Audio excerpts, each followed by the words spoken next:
All right, let's take a look at this hyperbola, kind of explore the anatomy of the equation of the hyperbola here. We can tell this is a hyperbola because there's this minus sign here. The overall structure of this equation is similar between the ellipse and the hyperbola, but the hyperbola has one of the expressions being subtracted from the other. So that tells us a lot because not only does it tell us it's a hyperbola, but it also tells us what direction it goes because this one over here, this term over here that's being added instead of subtracted, in this case, is the x term, and the x axis is horizontal, which tells us this hyperbola is horizontal, and it will open away from each other like that.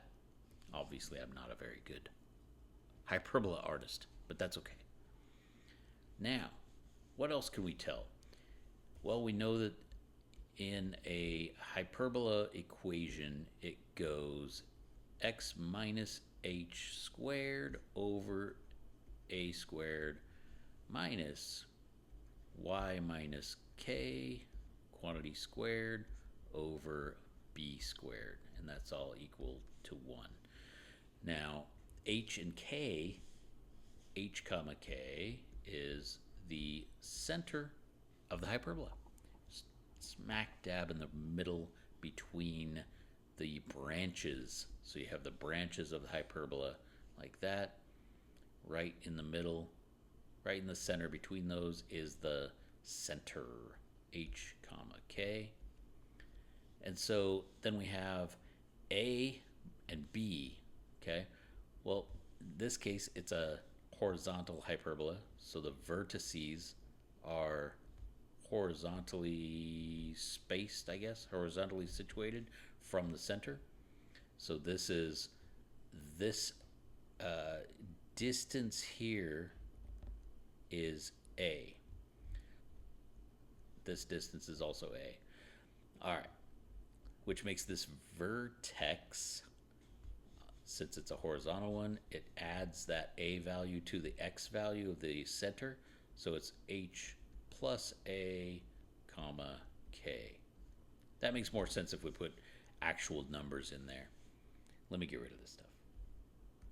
So let's put some numbers in there. My a in this case, we know a squared is 4, so we know a is 2. We know b is 3 because b squared is 9. And we know that h is whatever's being subtracted from x, which in this case is 3. K is what's subtracted from y. Well, this is -1 that's being subtracted. So this is like y minus -1 inside there. Becomes y minus 1, y plus 1. So if you see a plus sign in there, that means the h or k value, whichever one we're looking at, is negative. So -1 for k means the center is 3 comma -1. So if we were to graph this, let's say I have my xy axis, xy coordinate plane here. I've got let's say 1. All right, we know our center is 3 comma -1, so I'm going to put my center right here. I know my vertices are a units either side of that, because since this is a horizontal hyperbola, I know my a value is 2 units away from that in either direction, my vertices. And then from my center, I'm going to go up and down is my b values. So I'm going to go up 3 to +2 there, and down 3 to -4 there. Now, I'm just going to make a dotted line, dash line, whatever you want to do, box, involving those 4 points. All right. Now, when I look at that rectangle. It's going to be a rectangle, it could be a square.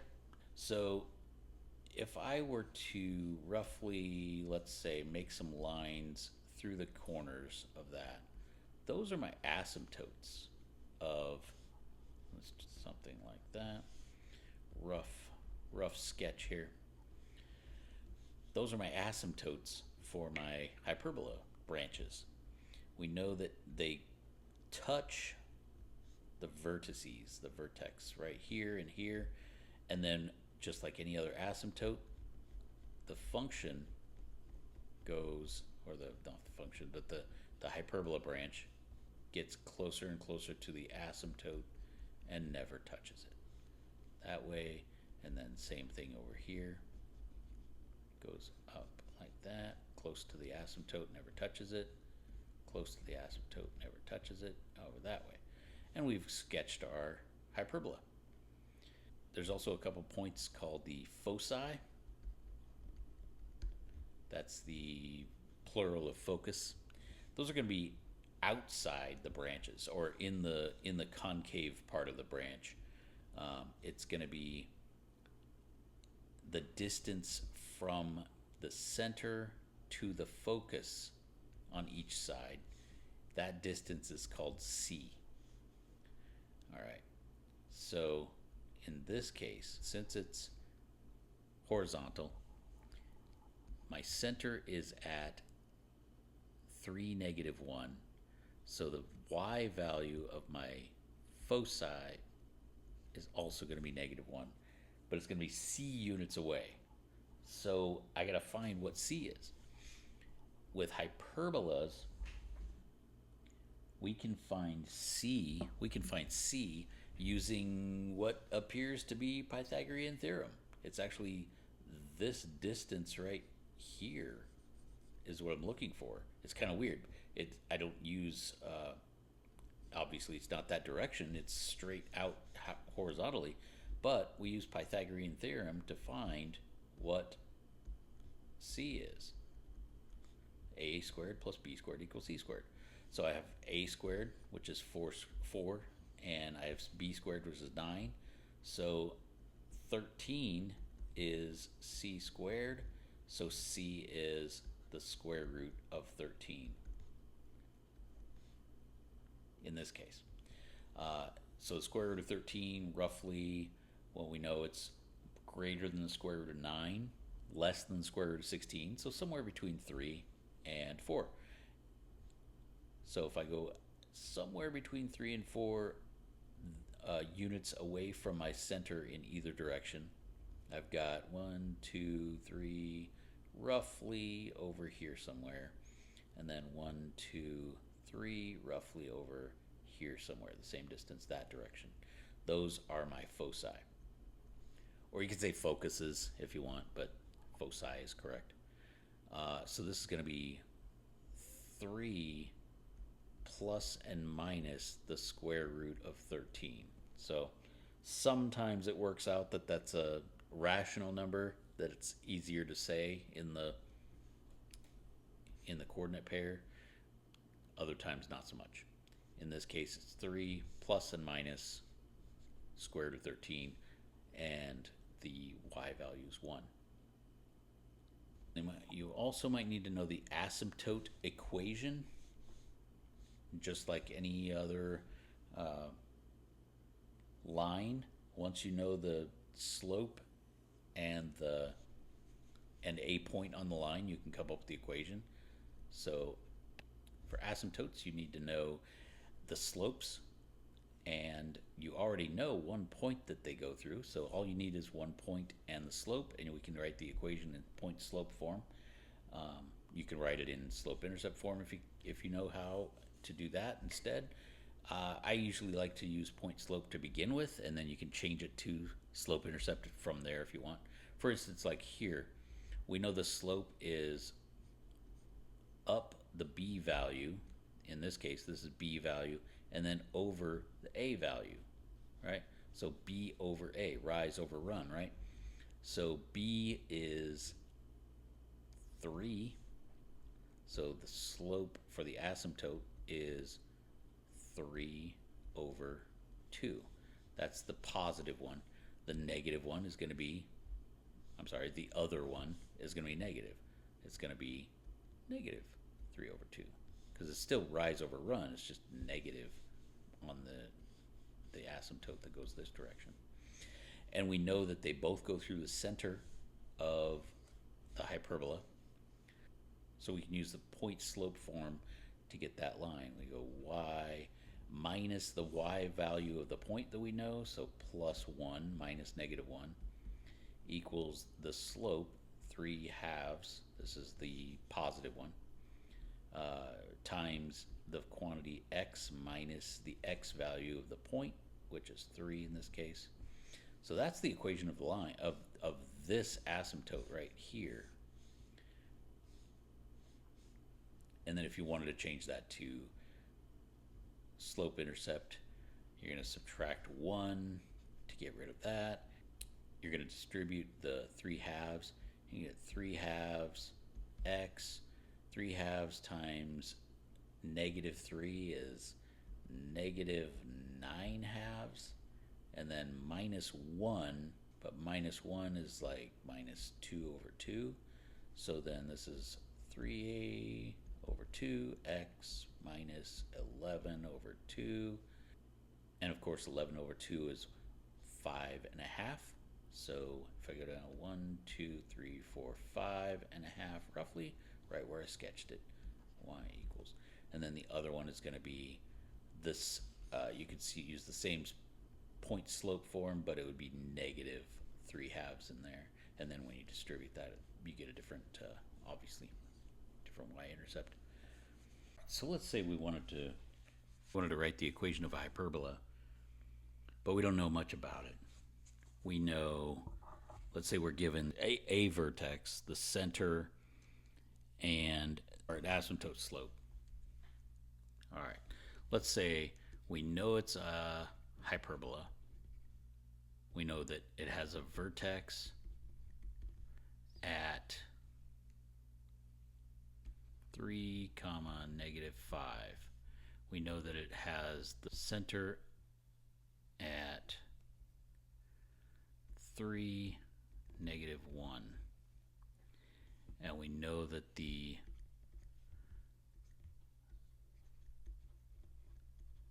asymptote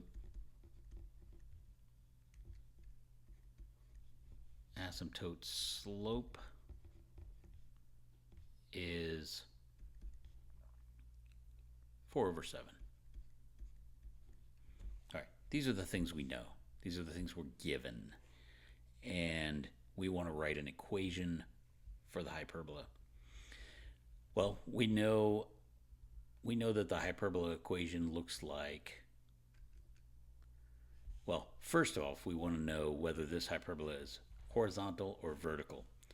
Since the vertex that we're given and the center have the same x value, that means they're lined up this way, vertically. So they have the same x value, so this is a vertical hyperbola that's going to be like this. All right. That being the case, we know that the y terms have to come first. Y minus k squared over a squared. A squared always comes first in a hyperbola. Minus the quantity x minus h quantity squared, and that's over b squared, and that's going to be equal to 1. We know most of these numbers because we're given them. We know the center is 3, negative 1. Well, the center is h comma k, meaning the center x value is 3, the center y value is 1. So let's start putting this stuff into the equation.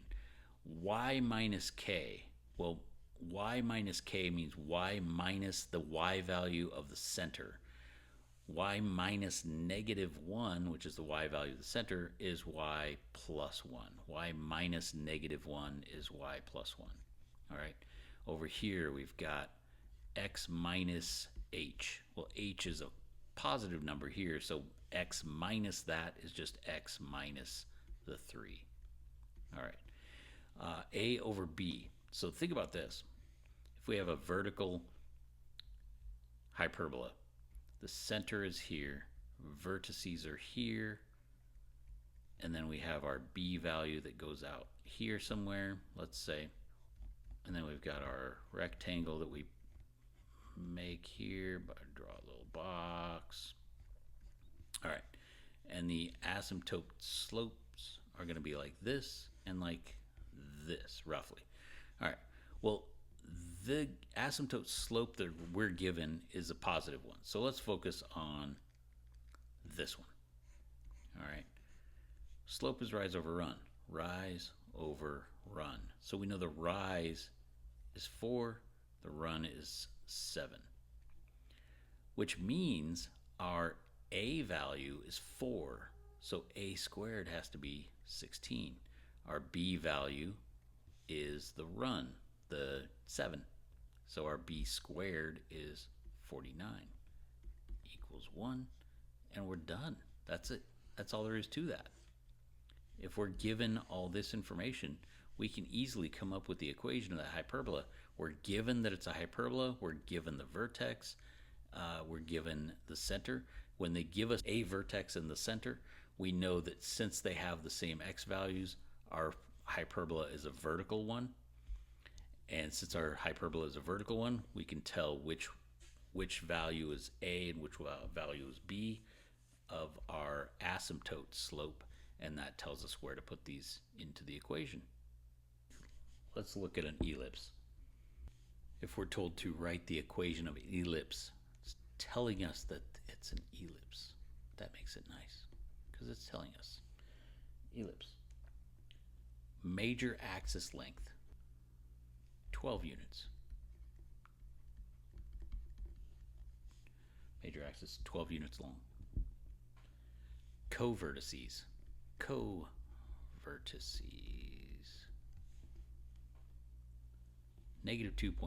-2, comma 3 and -2, comma 11. All right. Let's say that's all we're given. We know a lot about this ellipse already. The co-vertices, think about what those are. So notice they have the same x value, which means the co-vertices are aligned vertically. So I'm going to draw this. I'm going to draw this ellipse as a horizontal ellipse because the co-vertices are on the minor axis. The vertices are on the major axis. So we know that the major axis is 12 units long. We know the co-vertices are -2, 3 and -2, 11. So obviously the -2, 11 is right here. 11's a bigger number than 3, so -2, 3. Well, let's think about how far apart those are. Our minor axis right here is 11 minus 3, which is 8 units long, which means the center is 4 units away from the co-vertices. We know that the major axis is 12 units long, which means the distance from our vertex to the center is 6 units. Well, if this is 4 units down from -2, 11, then my center is -2, 11 minus 4, which is 7. And sure enough, 7 minus 4 is 3, so it's centered in there. Which makes our vertices, if we're asked, 6 down from -2, which is -8, and then that's going to have the same y value as the center. And then 6 up from there is going to be 4, comma 7. All right, we know a lot. Now let's start putting this into the equation. We know our major axis is 12 units long, so half of that, which is from the center to one of our major vertices, is 6 units. So we know that our A value is 6, and our B value is on the minor axis 4. The distance from the co-vertices, each co-vertex to the center is 4 is your b. And we know the center is negative 2, comma 7. So I'll write h comma k is negative 2, comma 7. All right, so let's pop this into the equation. We know the equation goes, we don't have, it doesn't matter whether we put the x or the y term first. Just by convention, I usually put the x value first, x term first, when it doesn't matter. So x minus h, quantity squared, over, in this case, it's a horizontal ellipse, so I'm going to put the x value, the a squared under the x values because it's horizontal, and then plus y minus k squared over b squared, and equals 1. So really there's only 4 values you really need to know to get this equation completed, and we know them all now. These are our 4 values. So x minus h, well, h is negative 2, so x minus that is x plus 2, and that's going to be squared, and then that goes over a squared since it's a horizontal ellipse. A squared is 6 squared, which is 36, and then plus y minus k, y minus 7, that's squared, over b squared. B is 4, so b squared is 16, and this is all equals to 1. And that's the equation for that ellipse. All right, if they give you this equation like this, notice it's equal to 0 instead of equal to 1, like a normal hyperbola or ellipse equation would be. You can, if they ask you if this is an ellipse or a circle or a hyperbola, you can tell by looking right here at the x squared and the y squared. Notice the y squared is being subtracted. With a circle or an ellipse, that's going to be an added. They're going to be both added together. Just looking at the fact that the y squared is being subtracted. So to put this into standard form, what do? We have to notice, okay, so standard form, I'm going to have to put my x value first because that's the one that's positive over here. I'm going to say x minus h, center x value, squared, and I'm going to say y minus k, which is the y value of the center, also squared. This is over a squared, and this is over b squared. And then since it's a hyperbola, we know that the y value is being subtracted. This is all equals to 1. All right. Now, so what do we have to do? We have to put it into this form, which means we have to complete the square. It's just like in when you're looking at a quadratic equation in Algebra 1, and they give it to you in standard form instead of vertex form, and they want you to put it in vertex form, and we can do that by completing the square. Here we complete the square, but notice we have to do it twice. We have to do it for the x values, and we have to do it for the y values. So first I'm going to rewrite this just a little bit. I'm going to rewrite this as x squared, and I'm going to put my x values together, my x terms together, I guess. And I'm going to have my y squared and my plus 16y. And then I'm going to also add 119 to both sides of this equation. So this is going to be equal 119. All right. All right, scoot that up just a little bit. That way I have room to write what I need to write also. All right, so what that means is I'm going to come up with, notice this is negative. This is a negative y. I'm going to group it like that. I got to come up with a new c term here and a new c term here such that those are perfect squares. But I got to be very careful because that y is being subtracted. That y term is being subtracted. So I have to factor out of this group that negative, because inside the parentheses I want everything, I want the y squared term to be positive because it's easier to complete the square, and that's how we do this. So on this one, I'm going to rewrite this then again. X squared minus 6x plus something else minus, now I'm going to keep these in parentheses up here for now. Put that in parentheses. I'm going to factor out the negative. So I'm going to have minus a y squared inside there. I'm going to factor out a negative out of the 16y, and it's going to be minus 16y. Then I'm going to have something else there, and then it's all going to be equal to something, 119, probably plus something, right? So I'm going to look at my x values. I'm going to complete the square there. So remember, completing square just means I'm going to come up with a binomial squared that makes that a perfect square trinomial. A perfect square is just something times itself, right? So if I had, let's say, x minus, I don't know, let's say a squared, that just means x minus a times x minus a. And if you already remember how to complete the square, you might want to click past this part. But when I've multiplied this out, I'm going to get x times x, which is x squared, x times negative a, which is negative ax, negative a times x again, which is negative ax, and then negative a times negative a, which is positive a squared, right? All right. And then I combine like terms, and I get x squared minus 2ax plus a squared. All right.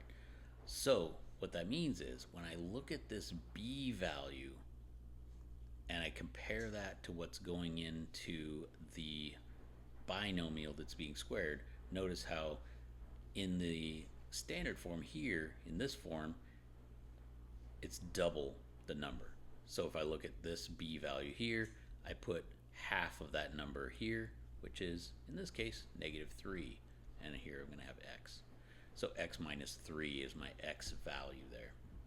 Let me get rid of this. And then I can do the same thing with the y's. It's going to be something y, right, squared. And so this is going to be y, and I take half of that, and I get 8. All right, so now I'm not done with this yet.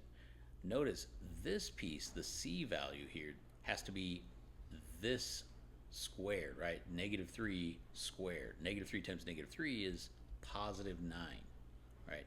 So I had to add 9 in order to complete that square. That's why we call it that.